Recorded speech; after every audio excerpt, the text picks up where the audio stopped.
En la mitología, y probablemente no sea una obviedad, Prometeo es un dios griego del fuego. Es un tramposo que introdujo el fuego en la humanidad. Ahora, esto suena un poco familiar. Loki de la mitología nórdica también es un dios tramposo y a menudo se le asocia con el fuego. ¿Están viendo ya alguna relación aquí? También es interesante notar que Prometeo fue condenado al castigo de ser torturado por un águila que le comía las tripas. Y con Loki fue castigado por una serpiente que goteaba veneno sobre él.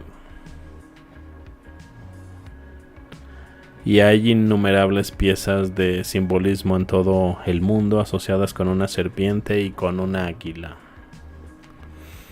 Hasta en el escudo mexicano. ¿Hay algo en todo esto oculto dentro de toda esta mitología?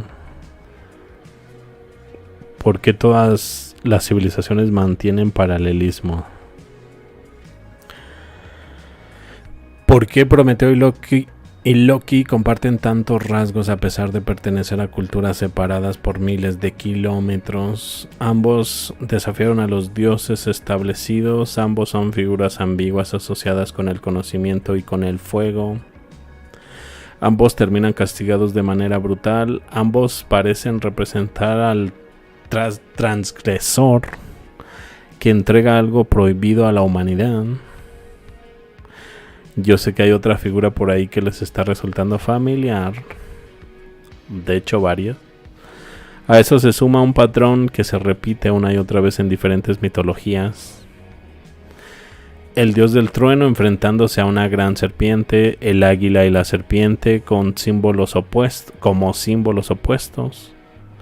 El rebelde expulsado del orden divino y el portador de la luz convertido en el enemigo. Los estudios comparativos suelen explicar estas semejanzas por el origen común de algunas tradiciones indoeuropeas, la difusión cultural o el surgimiento independiente de arquetipos similares, aunque ese marco no alcanza para explicar todas las coincidencias de distintos investigadores que señalan que entre estas culturas muy alejadas hay paralelos. Entonces, estamos contemplando relatos completamente independientes que por una sorprendente casualidad terminaron narrando la misma estructura simbólica una y otra vez. O son fragmentos de una tradición mucho más antigua que fue adaptándose a cada civilización. Quizás lo más irónico sea que la historia nos pide aceptar que pueblos separados por océanos imaginaron casi un mismo guión. Al mismo tiempo, personaje rebelde, al mismo castigo, al mismo tiempo, conflicto cósmico. Aquí vemos una memoria compartida, una historia inventada, reescrita. No sé, ¿qué les suena a ustedes para que tantas culturas puedan tener tantas coincidencias? ¿Cuántos otros personajes antiguos pueden encajar y por qué pueden encajar en esta descripción? Haciendo una comparación, vamos a ver algunos personajes con atributos similares. Ya dijimos de Prometeo, Grecia, Loki, tradición nórdica.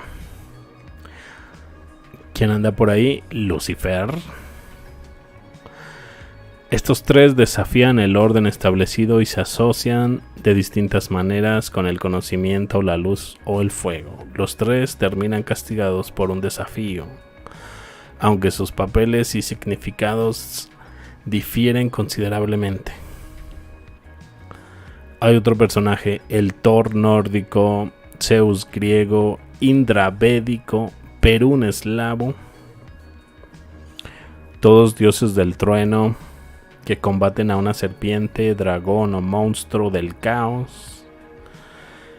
un motivo que está ampliamente documentado en las tradiciones indoeuropeas y es uno de los paralelos más estudiados por los especialistas. Les faltó por ahí Tlaloc, el dios de la lluvia.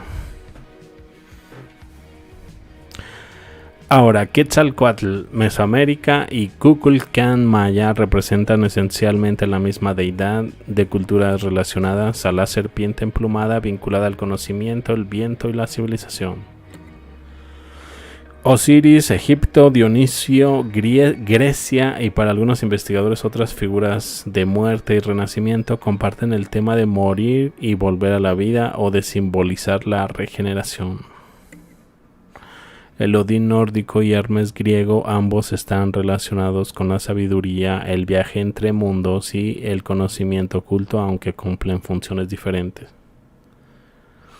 Gilgamesh, Mesopotamia, Hércules de Grecia y otros héroes emprenden grandes viajes, realizan hazañas extraordinarias y buscan vencer la muerte o alcanzar la inmortalidad. Así que todas estas historias tienen un desarrollo independiente. Algunas sociedades pudieran haber creado relatos similares, intentando responder a las mismas preguntas fundamentales: ¿de dónde vino el fuego? ¿Por qué existe el mal? ¿Qué ocurre después de la muerte? ¿Por qué hay tormenta? ¿Será tan sencillo de explicar? Lo que realmente es interesante es que estos paralelos permiten formular preguntas que por sí solos no demuestran que todas las mitologías provengan de un único acontecimiento histórico o de una sola civilización. Son un punto de partida para investigar cómo se transmitieron las ideas y cómo distintas culturas interpretaron temas universales.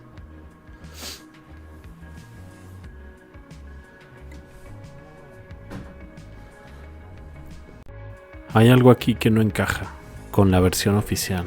Ahora imagina que todo esto no fue un error histórico, sino algo deliberadamente ocultado.